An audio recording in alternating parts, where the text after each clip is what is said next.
Hello dear students, आज हम energy का एनालिसिस करेंगे। Energy of a transverse wave. हमने एक वेव कंसीडर की है y equal to a sine omega T minus के एक्स, और किसी इंस्टेंट पर y as a function of x का ग्राफ हम लोगों ने शो किया हुआ है। हम ये देखना चाहते हैं कि ये वेव अपने साथ कितनी एनर्जी कैरी कर रही है। अगर हम देखें इनमें कौन कौन सी एनर्जी होनी चाहिए, तो बिकॉज हर पार्टिकल के पास एक वेलोसिटी है। अगर आप देखें ये स्मॉल एलिमेंट मैंने कंसीडर किया है dx एलिमेंट, तो ये dx एलिमेंट की किसी इंस्टेंट पर कुछ ना कुछ वेलोसिटी रही होगी vp, जिसको हम del y by del t लिखते हैं। इस वेलोसिटी की वजह से इसके पास एक काइनेटिक एनर्जी होनी चाहिए। तो किसी भी स्मॉल एलिमेंट की काइनेटिक एनर्जी अगर आप लिखना चाहेंगे dk, तो that will be equal to half dm into V P square, which can be written as half mu into dx into V P square. This is dk, kinetic energy of small element, where mu is mass per unit length. तो आप देख सकते हैं कि mu अगर मास per unit length है तो dm will be equal to mu into dx length का मास कितना हो जाएगा, म्यू इंटू dx। तो हमारे पास काइनेटिक एनर्जी आ जाती है half mu dx into V P square. अब अगर हम देखें कि इसमें पोटेंशियल एनर्जी क्यों होनी चाहिए, तो आप ये समझने की कोशिश कीजिए कि जब ये वेव ट्रेवल नहीं कर रही थी तो स्ट्रिंग की लेंथ इतनी थी इस पार्ट की, और जब वेव आती है तो ये लेंथ इंक्रीज होकर इतनी हो जाती है। हालांकि हम ये मानते हैं कि स्ट्रिंग की लेंथ में चेंज बहुत कम होगा, लेकिन कुछ ना कुछ लेंथ में चेंज तो होगा ही। उस लेंथ में चेंज होने की वजह से, because there is elasticity in the string, tension है स्ट्रिंग में, और अगर इसकी लेंथ में चेंज होता है तो जिस तरीके से स्ट्रिंग की लेंथ में चेंज होने पर स्ट्रिंग में पोटेंशियल एनर्जी स्टोर्ड होती है, उसी तरीके से इस स्ट्रिंग में भी अगर इलास्टिसिटी है और इसकी लेंथ चेंज हो रही है तो इसमें एक पोटेंशियल एनर्जी भी स्टोर्ड होगी। तो पोटेंशियल एनर्जी कैसे निकालेंगे, तो जैसे स्प्रिंग में निकालते हैं एफ डॉट डी एक्स का इंटीग्रेशन कर देते हैं, ऐसे ही हम स्मॉल एलिमेंट के लिए अगर हम पोटेंशियल एनर्जी लिखना चाहेंगे d u, so that will be equal to f की जगह पर यहाँ पर टी आ जाएगा, और d x is change in length. तो चेंज इन लेंथ यहाँ पर अगर हम देखें तो हम ये कंसीडर कर सकते हैं कि स्मॉल एलिमेंट को मैं ऑलमोस्ट स्ट्रेट मान सकता हूँ बहुत छोटे एलिमेंट को। तो अगर ये डी एक्स लेंथ थी ओरिजिनल लेंथ, और ये लेंथ बढ़कर डी एल हो गई है, और ये थीटा यहाँ पर क्या है, del Y by del x है बेसिकली, टेन थीटा जिसको हम बोलते हैं। तो लेंथ में चेंज कितना हुआ, D L minus D X हुआ। डी एक्स लेंथ इंक्रीज होकर डी एल हो गई, तो change in length D L minus D x. तो potential energy stored will be F dot change in length, that is equal to D L minus D X. Now you can see this D L basically D X into sec theta minus D X हो जाएगा, और अगर आप D x को बाहर ले लें तो D U equal to T into one minus cos theta divided by cos theta into D X आ जाता है। आप इसको फर्दर सॉल्व कर सकते हैं, D is equal to T one minus cos theta can be written as two sine square theta by two divided by cos theta into D x. अगर theta small है तो आपको पता है कि थीटा स्मॉल के केस में हम लोग साइन थीटा को क्या लिख देते हैं, sine theta approximately equal to theta होता है, और cos theta approximately equal to one consider करके चलते हैं। तो यहाँ से डी यू हमारे पास कितना आएगा, अगर हम ये अप्रॉक्सीमेशन यूज़ कर लें तो this is equal to T cos theta approximately one हो जाएगा, two into sine square theta by two, basically theta square by four हो जाएगा, थीटा बाई टू का होल स्क्वायर, और इंटू डी एक्स। तो this comes out to be half T theta square into D x. ये आपके पास potential energy आ जाती है। अगर इस पोटेंशियल एनर्जी को फर्दर सॉल्व करना चाहें, डी यू हमारे पास कितना आया, d u is equal to half T theta square into D x. इसको फर्दर सॉल्व आप किस तरीके से कर सकते हैं, आप लोगों को पता है velocity of the particle V P equal to कितना होता है, minus V del Y by del x.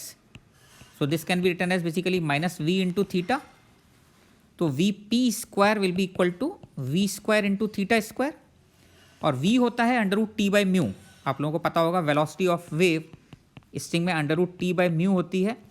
तो अगर velocity of wave v square लिखें तो क्या हो जाएगा, T square by mu square, sorry this will be T by mu, v square will be equal to T by mu into theta square.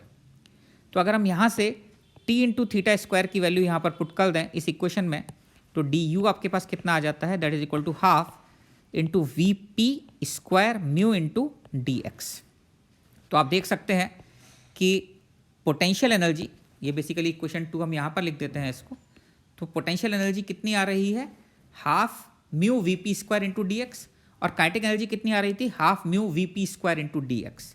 तो from equation 1 and 2 एक चीज़ clear हो जाती है यहाँ पर कि किसी भी स्मॉल एलिमेंट के लिए from equation 1 and 2 we get D K is equal to D U for any small element. तो ये एक बहुत इंटरेस्टिंग चीज़ यहाँ पर आई कि पार्टिकल जो है उसका मोशन तो एस एच एम है, पार्टिकल का मोशन तो एस एच एम है, लेकिन उसकी एनर्जी पूरे में कांस्टेंट नहीं है। Energy of element is not constant, energy continuously change हो रही है। और अगर आप देखें तो आप थोड़ा ध्यान से समझने की कोशिश कीजिए कि इस केस में अगर हम कंसीडर करें तो इस टॉप मोस्ट पॉइंट पर, इस जगह पर पोटेंशियल एनर्जी किस चीज़ पर डिपेंड करती है? पोटेंशियल एनर्जी बेसिकली डिपेंड करती है थीटा पर, del Y by del x पर। तो इस जगह पर अगर आप देखें तो थीटा इक्वल टू जीरो है, del Y by del x equal to zero है। ये शो करेगा कि इसकी पोटेंशियल एनर्जी कितनी है एलिमेंट की, जीरो। और काइनेटिक एनर्जी अगर आप देखेंगे तो इसकी वेलोसिटी भी कितनी है यहाँ पर, v P equal to zero. तो काइनेटिक एनर्जी भी इस पार्टिकल की कितनी होगी, जीरो होगी। और अगर आप इस वाले एलिमेंट को देखें तो यहाँ पर स्लोप थीटा भी मैक्सिमम है, और बिकॉज ये मीन पोजीशन से पास हो रहा है तो यहाँ पर इसकी काइनेटिक एनर्जी भी मैक्सिमम होगी। तो काइनेटिक एनर्जी भी मैक्सिमम होगी और पोटेंशियल एनर्जी भी मैक्सिमम होगी। कौन से एलिमेंट की? इस वाले एलिमेंट की, जो कि मीन पोजीशन पर है। और जो एक्सट्रीम पोजीशन पर है एलिमेंट, इसकी पोटेंशियल एनर्जी भी जीरो होगी और काइनेटिक एनर्जी भी जीरो होगी। तो इस चीज़ का ध्यान रखें कि पार्टिकल एसएचएम तो कर रहा है, लेकिन इसकी जो एनर्जी है वो एसएचएम की तरह चेंज नहीं हो रही है, एसएचएम में कांस्टेंट रहती है। यहाँ पर एलिमेंट की एनर्जी कांस्टेंट नहीं है। यही वाला एलिमेंट जब अपनी एक्सट्रीम पोजीशन से पास होगा तो इसकी काइनेटिक एनर्जी और पोटेंशियल एनर्जी दोनों मैक्सिमम होंगी, और सॉरी मीन पोजीशन से पास होगा तो काइनेटिक एनर्जी पोटेंशियल एनर्जी दोनों मैक्सिमम होंगी, और एक्सट्रीम पोजीशन पर इसकी पोटेंशियल एनर्जी और काइनेटिक एनर्जी दोनों ही जीरो होंगी। तो एक बड़ा इंटरेस्टिंग हमारे पास ये रिजल्ट आया कि ऐसे केस में डी के इक्वल टू डी यू होता है, यानी हर एलिमेंट के लिए काइनेटिक एनर्जी और पोटेंशियल एनर्जी सेम होती हैं और मैक्सिमम और मिनिमम एक साथ होती हैं, kinetic energy and potential energy. Okay, now अगर हम बात करें टोटल एनर्जी की, तो टोटल एनर्जी किसी भी स्मॉल एलिमेंट की अगर आप लिखना चाहें, now d E divided by d x अगर मैं कर दूं पर यूनिट लेंथ, तो that will be equal to 2 into d k लिख सकता हूँ, इसको 2 into d k by d x लिख सकता हूँ।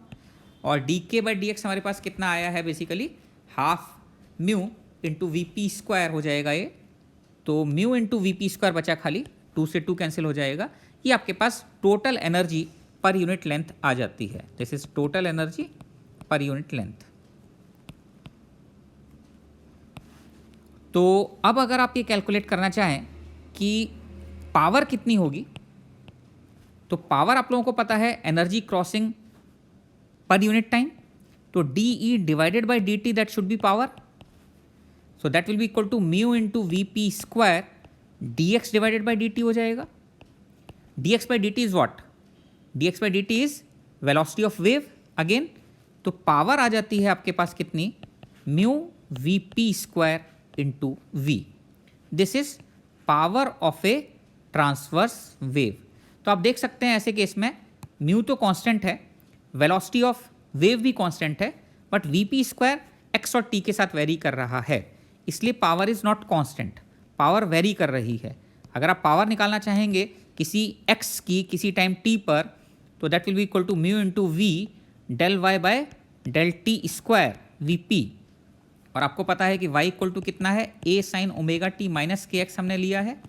तो इसके अकॉर्डिंग अगर आप देखेंगे तो पावर आपके पास कितनी आ जाती है, that is equal to mu V और del Y by del T जो होगा वो हो जाएगा a omega cos omega T minus के एक्स, और इसका पूरे का स्क्वायर आ जाएगा।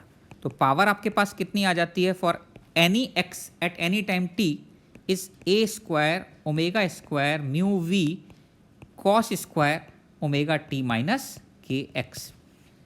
अगर आप ये चाहते हैं कि एवरेज पावर कितनी होगी, तो पावर का एवरेज अगर आप लिखना चाहते हैं तो that will be equal to a square omega square mu v into cos square omega T minus के एक्स का एवरेज आ जाएगा।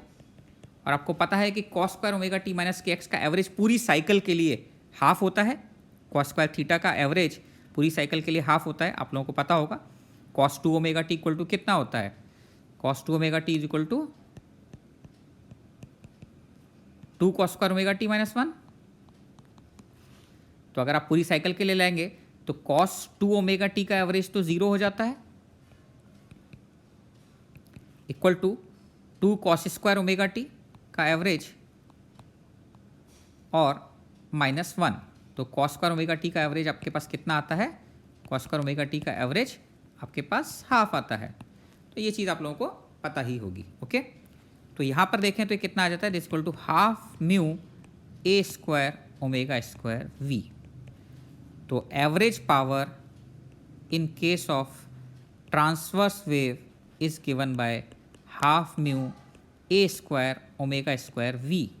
ये कौन सी एवरेज पावर है अगर हम बात कर रहे हैं? कौन प्रोवाइड कर रहा है ये एवरेज पावर? तो बेसिकली जो भी यहाँ पर सोर्स होगा, जो सोर्स इसको ऑसिलेट करवा रहा है स्ट्रिंग को, सोर्स यहाँ पर डिस्टर्बेंस प्रोड्यूस कर रहा होगा, एफ फ्रीक्वेंसी का डिस्टर्बेंस प्रोड्यूस कर रहा होगा, जिसकी वजह से वेव इसमें आगे ट्रेवल कर रही है। तो अगर आपसे पूछा जाता है कि ये पावर किसकी है एवरेज पावर, तो this is basically average power of this source. Source 1 second में इतनी एनर्जी फीड कर रहा है। अगर आपसे पूछ लिया जाए कि बताइए कि एल लेंथ की स्ट्रिंग में टोटल एनर्जी कितनी होगी, एवरेज एनर्जी कितनी होगी, तो एनर्जी ऑफ एल लेंथ अगर आप निकालना चाहें, of L length of string, तो एल लेंथ ऑफ स्ट्रिंग की एनर्जी कितनी निकाल सकते हैं आप? ये मैं एवरेज एनर्जी की बात कर रहा हूँ ऑफ कोर्स। तो ऐसे केस में आपको पता है कि हाफ म्यू ए square omega square into v, ये तो वो एनर्जी है जो ये 1 सेकंड में सोर्स प्रोड्यूस कर रहा है। तो इसको अगर मैं टी से मल्टीप्लाई कर दूं कि कितने टाइम में एल लेंथ में वो पहुंचेगी, तो ये आपके पास एवरेज एनर्जी हो जाती है किसकी? L length of the string की। आप समझ रहे हैं कैसे आ रहा है? सोर्स प्रोड्यूस कर रहा है ये एनर्जी, और डिस्टर्बेंस जो है एल लेंथ तक पहुंचने में कितना टाइम ले रहा है? टी टाइम ले रहा है।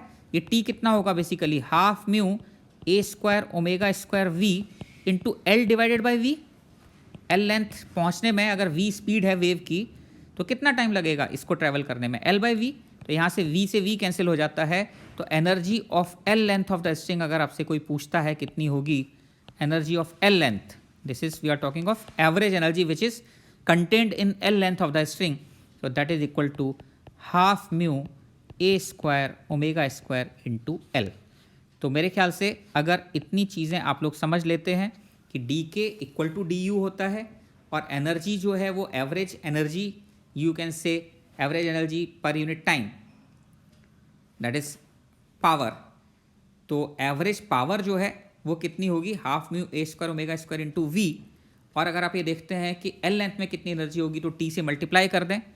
टी से मल्टीप्लाई करने का मतलब है कि टी लेंथ, टी टाइम में कितनी लेंथ डिस्टर्ब हो गई सोर्स में, ये सोर्स ने कहाँ तक एनर्जी प्रोपोगेट करवा दी, वो लेंथ अगर आप कंसीडर कर लेते हैं, तो हाफ म्यू ए square omega square into L, ये energy of L length of the string आ जाती है। This is obviously average energy की हम बात कर रहे हैं।